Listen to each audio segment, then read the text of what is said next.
When I set off to put together this short documentary, it wasn't clear if I had a plan. And if I did, that plan wasn't manifest yet. But I allowed my instincts to guide me through the beautiful, pulsating, sunny towns, the smoky, sleepy villages. I just wanted to listen to the dreams of the African children, to share their aspirations for the future.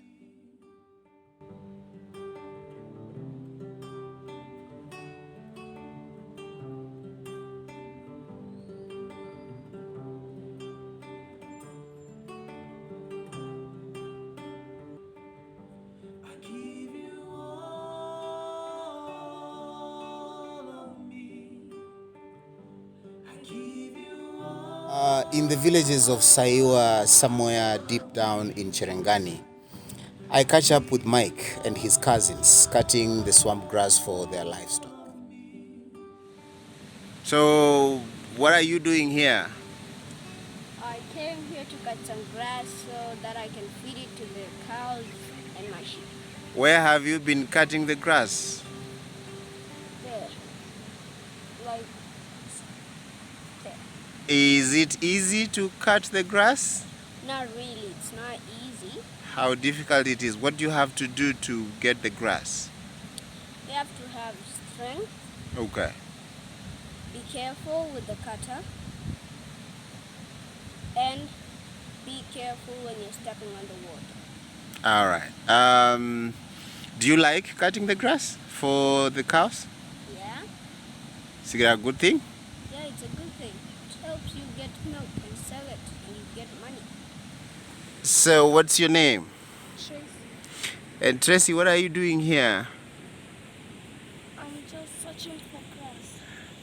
You're searching for grass. Yeah. Okay, what are you going to use the grass for? Just to give a cow.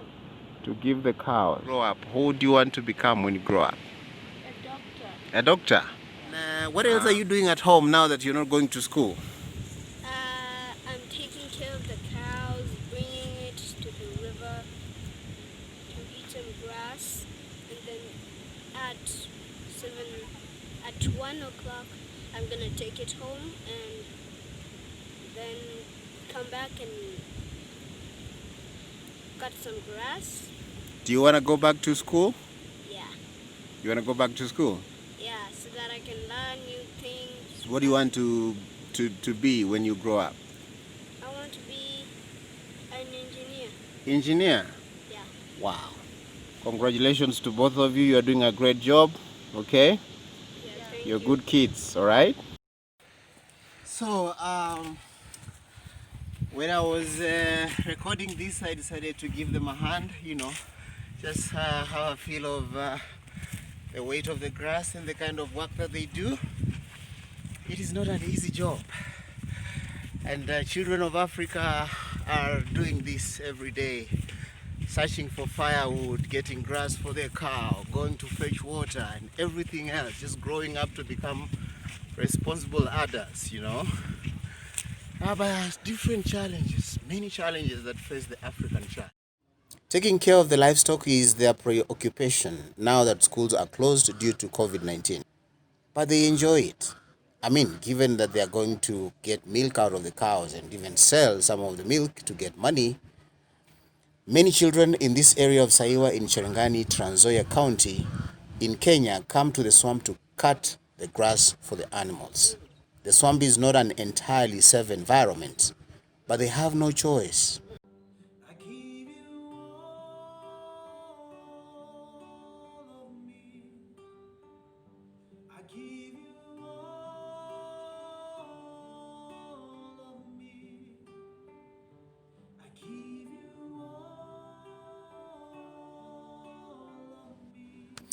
Faith and her sister Maureen spend more than 1 hour to get 40 liters of clean water every day for their household.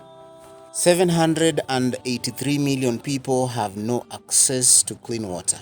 40% of this live in sub-Saharan Africa. Lack of access to clean water is both a cause and an outcome of poverty. Women and girls like Faith spend 200 million cumulative hours walking to collect water. In circumstances where access to water and education are competing priorities, girls chase water at the expense of education. Faith is a bubbling excitement. Her smile says it's gonna be alright. But she is alive to the challenges that threaten her dream from becoming a reality. Every day, Africa has allowed circumstances to extinguish dreams like that of Faith. In Kenya, hundreds of thousands of teenagers have been impregnated within the COVID-19 stay-at-home directive. These girls, their lives will never be the same again.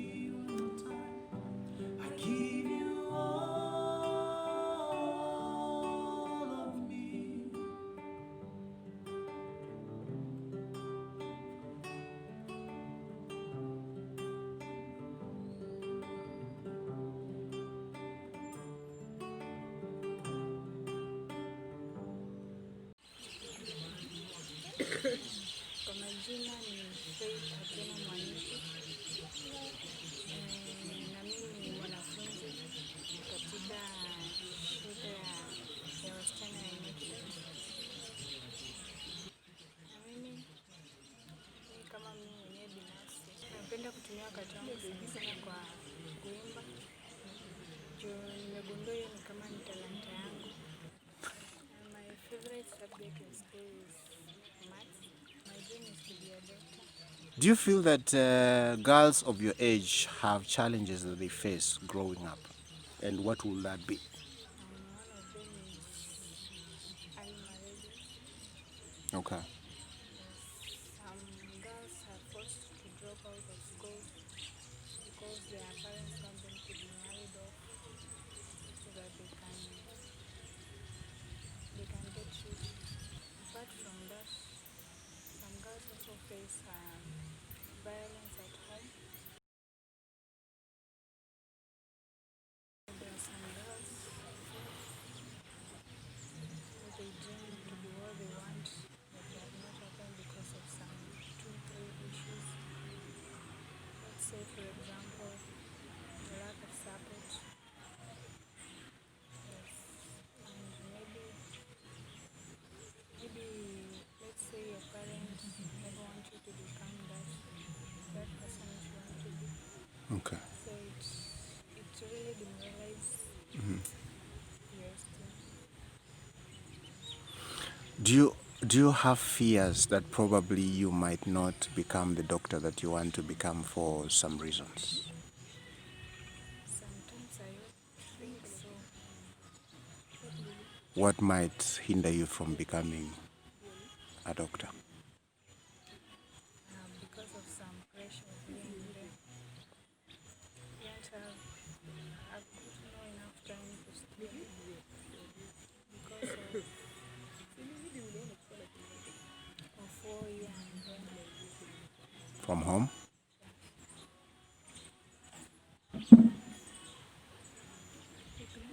So how do you want to be helped to be who you want to be? For me, I like to find a better place that I can stay calm, read my books, and focus. Tell us briefly about your life at home. I can say my life here at home has been tough, been struggling. Even though I have passed many challenges, but I sometimes try to smile a bit. And sometimes I used to tell myself I can make it. What will you tell girls like you out there who might be watching this video at some point? I like to add them that they should not allow anybody to discriminate them. What they should do is to stand firm and target to their goals and never give up on them.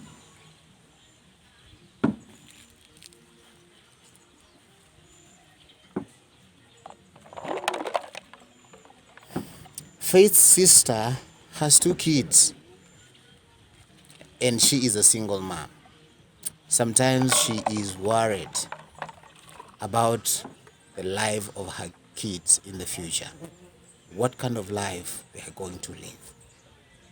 I have been worried so many times because as guys growing up, we used to be told this is what you're supposed to do, this course is what you're supposed to pursue, this is the kind of job we want you to do. But when you come to the limelight, you come to the real world, it's not the case. As in, there are some things you need to do to put food on the table. So we are worried about our kids. Are we training them or are we giving them something to help themselves in future? You see, like I myself, my parents wanted me to become something that I didn't want by the time. At the end of the day, there's someone who came and advised me, just do teaching.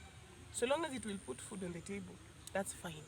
But we all know that talent contributes to so much things that we have in this world, but according to them, it's books, but not talents that you have or something that you can possess or something that you can do to help yourself out. So it is a challenge for our kids because we've been brought up like that. You must have a career. And what about your talent? We don't pay so much attention to the talents and everything. So my worry is, what if my daughter wanted to do something that I will not want her to do in future? What am I supposed to do? So I'm training myself to help them out, train them out, you see, as well as educate them. I'm learning. What are you doing to give your daughter a different life What than I'm what you doing is had? now, by the grace of God, I went back to clear my university education, and right now I'm juggling my mind on what to do. As in, I'm back to my musical grounds, and trying out some businesses here and there so that I can help them out. I don't have it yet at hand, but I have some hope for the future. I give you all of me. I give you all of me. Most cities and urban centers in Africa exist with inadequate infrastructure to support their forever bulging populations. Being born in slums in Africa is double the trouble in every way. 6 out of every 10 children born in urban areas are born from slums. Many children have to work extra hard to break the poverty cycle to make it in life due to the absence of initiatives in conceptualizing urban infrastructure. My name is Veronica. I live in Kwetu Nyumbani. I'm 17 years old. I study at St. Michael's Top Station High School. I like dancing and singing. When I grow up, I like to be a lecturer. I like teaching. I was living in Kipsongo slums. One day we had sponsors from Australia who wanted to help us in getting our basic needs.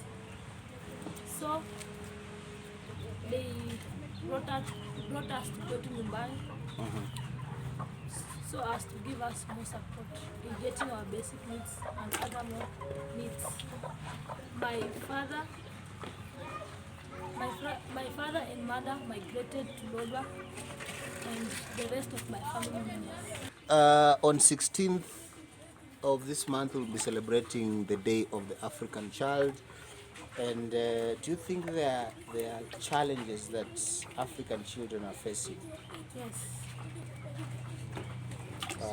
Tell us about that. Some lack their basic needs like clothes, shelter, and food, and some of them lack parental care and love. My name is Festus. I'm 16 years old. My vision is that I want to join the army, the Kenyan army, so that I can help with the defense forces, defending the country from intruders or terrorists. I want to help our country. Okay. The children they undergo a lot of challenges. Some even go and work, and that is child labor. They go and work. Maybe they go and work in quarries.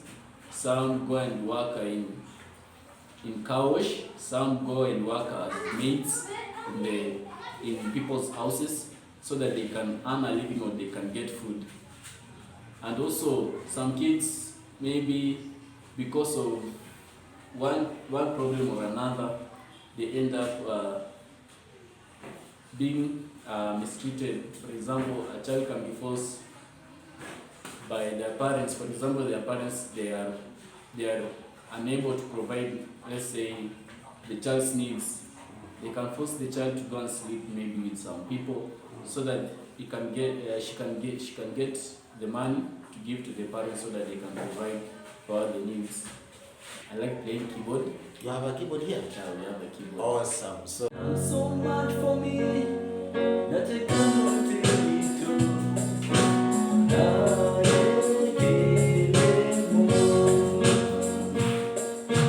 Done so much for me that I cannot tell it all. a few get lucky, like Veronica, Festus, and many others. Through charity, they have had an opportunity at Kwetu Nyumbani Children's Home and many other homes across the continent to become what they ever dreamed of.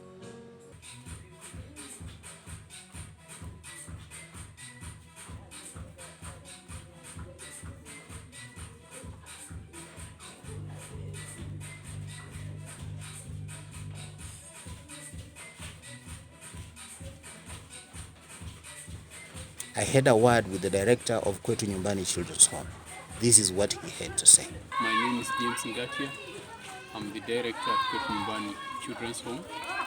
So thank you so much, everyone out there who encourage us and support us in any way, however little it is. We don't take it for granted. We're changing your life. I have been here at Kwetu Children's Home in Kitale and just had interviews with some of the beneficiaries and the owner of the home to find out how they are working with kids to improve the lives of children in this area. And it is very impressive that kids from very humble beginnings, from very difficult situations, could transform their lives at this particular place. Finding a place to live, finding food, they can have access to quality education and basically be able to dream and pursue those dreams. Even as we celebrate the Day of the African Child, this should be something that each and every one of us out there purposes to do. These kids have dreams. These kids have things they want to accomplish. Let us not limit that potential by sharing the pessimism that we have as adults. Encourage them, support them, cheer them on in whichever way. Let them become the change that we have failed to become. He's leaving behind the former fears. I don't want to hold on to anything. I'm just bringing lessons learned to live. And I'm moving my feet and shake off the dust while I'm stepping into this foreign land. And I feel the rhythm of my willing heart that's thirsty for a brand new life. And I'm packing up dreams, I trust in the future I can see. And I'm packing up hope, no matter what happens, I will carry on. Packing my bags, packing myself, packing up, packing back, packing up. James offered me a lift back to Kitale Town to find a beautiful couple that ran an innovative program with street children in Kitale Town. Champagne does not just work with street children in Kitale Town. He was a street child as well, both in Kitale Town and Eldoret Towns. Now, there are more than 1,000 children in Kitale Town. I just sit down with this amazing couple to listen to their beautiful story and how they keep on helping children to move away from the streets. I give you all of me, yes. I give you all of me. I give you all of me. I give you all of me. I give you all of me. I give you all of me. One more time. I give you all of me.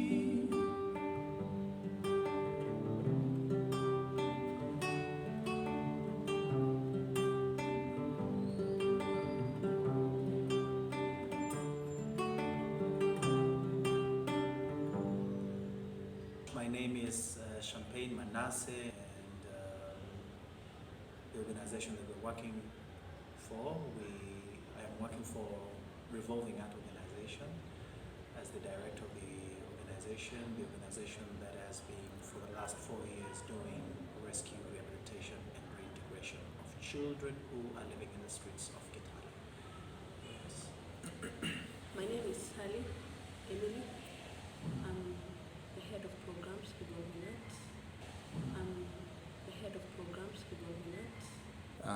What inspired you guys to start doing what you do? Yeah.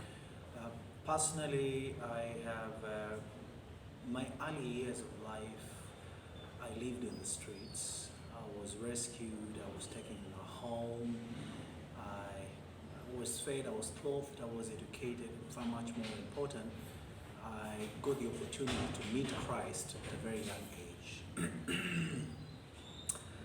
Fast forward, today I'm here. This program started 4 years ago with just a desire to see what else can I be able to do for those other Champagnes who are outside there in the street.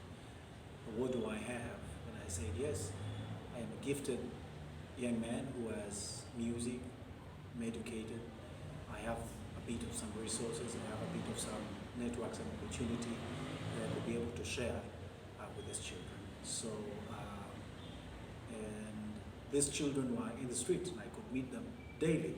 I was coming to my place of work then at Kitio Arcade, where I was running my music classes, and I would meet them, and I said I could be able to teach these children because they were available. They were not going to school, they had all their time by themselves, and I said if I would give them this skill, then they could be able to find sustenance in terms of the income and money and food and clothes and all of that. That's I went through a lot in life. I went through a lot of pain, neglect. I honestly did not know how to be loved with both parents, what that meant. And when I grew up through the pain, being taught of God, He gave me this calling for street children.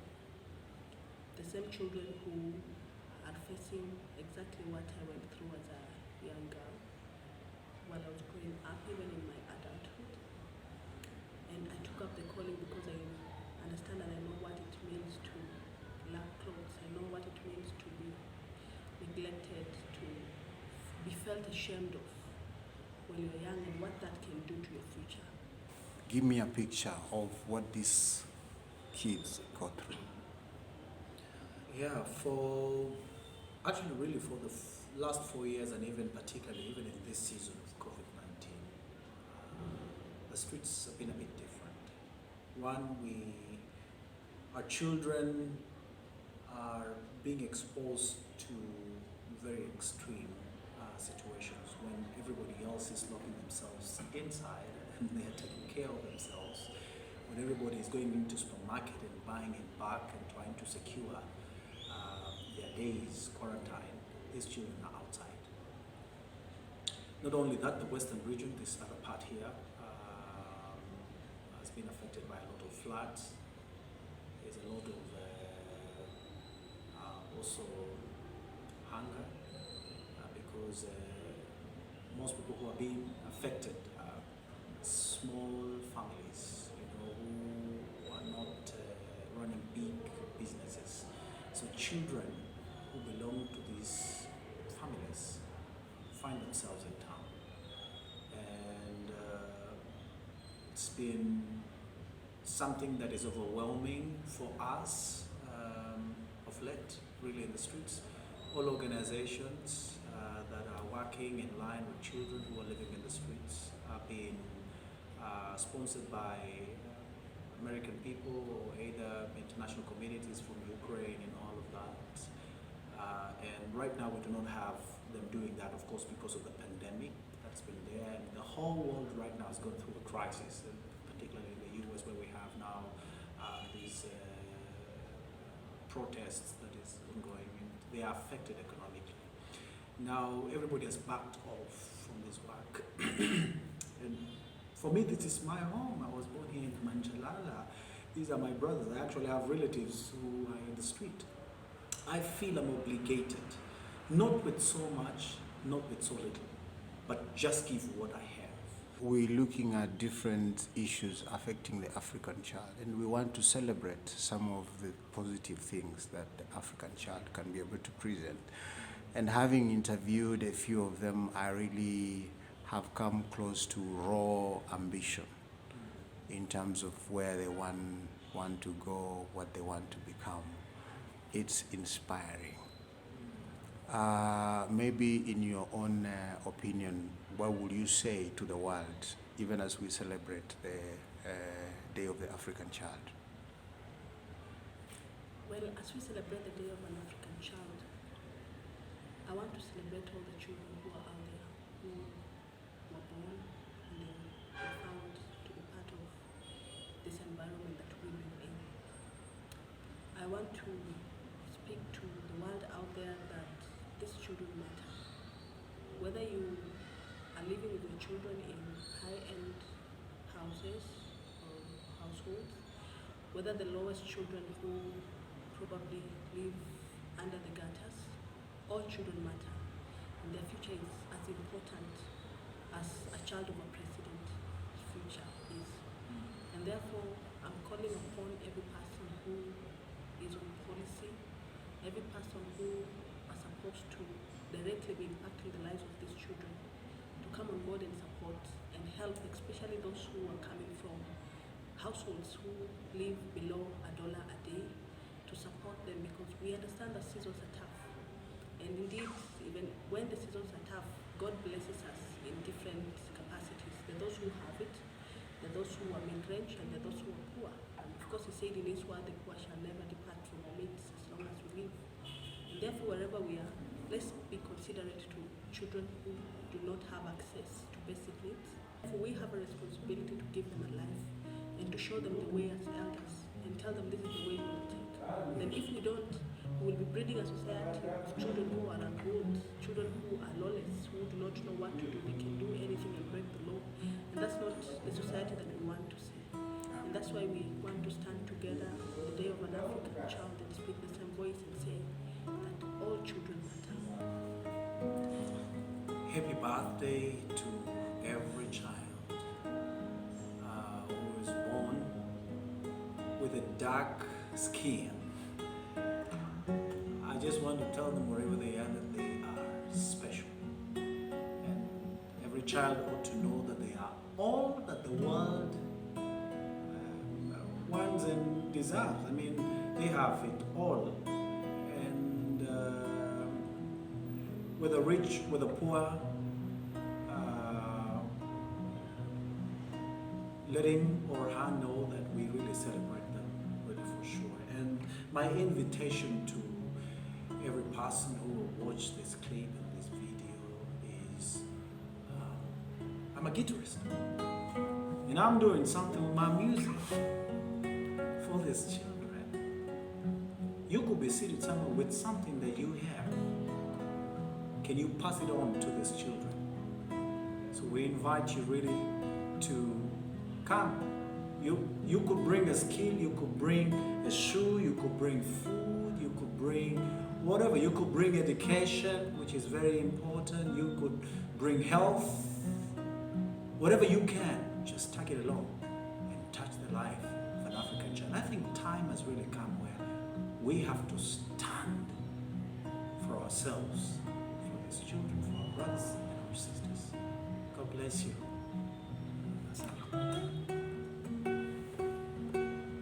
My name is Patience Razoa. I'm in Form 1, What do you want to become when you grow up? a lawyer. A lawyer. Go back into